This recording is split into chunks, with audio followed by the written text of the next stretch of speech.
Hello viewers, আসসালামু আলাইকুম। মজাদার রান্না করে সবাইকে স্বাগতম। আজকে আবার হাজির হয়ে গেলাম নতুন একটা রেসিপি নিয়ে। আজকে আমি তৈরি করে দেখাবো বেগুন, টমেটো, একটা ডিম, পেঁয়াজ, শুকনো মরিচ। এগুলোকে আমি কেটে ধুয়ে পরিষ্কার করে ভেজে নিয়ে একটা ভর্তা তৈরি করব। তাই সরাসরি আমি চুলায় চলে যাব এগুলা বাজারের জন্য। বাজার পরে আবার এখানে ফিরে আসবো। এগুলো ভেজে নিয়েছি, বেগুন, টমেটো, ডিমটা এভাবে গুঁড়া গুঁড়া করে ভেজে নিয়েছি। এখন আমি ভর্তাটা হাতে মাখিয়ে দেখাবো। এই জন্য নিয়েছি এখানে একটা পাত্র। প্রথমে নিয়ে নিয়েছি ভাজা মরিচগুলো, তারপর দিয়ে দিব পেঁয়াজ কুচি। এখন আমি এখানে স্বাদ মতো লবণ দিয়ে দিব। লবণটা যার যার ইচ্ছা মতো কম বেশি করে নিতে পারেন। আমি আমার মতো করে দিয়ে দিয়েছি।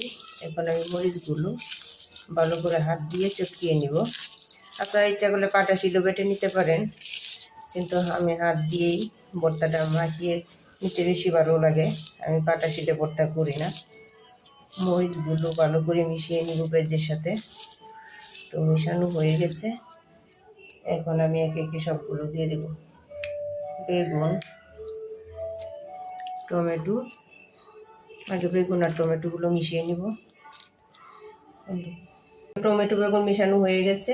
এখন আমি ডিমটা দিয়ে দিব এর মাধ্যমে। ডিমটা দিয়ে একটু মিশিয়ে নেব।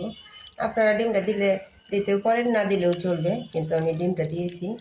ডিমটা দিলে ভর্তাটা একটু বেশি অন্যরকম লাগবে, অন্যরকম স্বাদ হবে, এই জন্য আমি ডিমটা মিশিয়ে নিয়েছি। তো আমার রেসিপিটা কেমন হলো, ভালো লাগলে আমার চ্যানেলটা সাবস্ক্রাইব করে পাশে থাকবেন। তো আল্লাহ হাফেজ।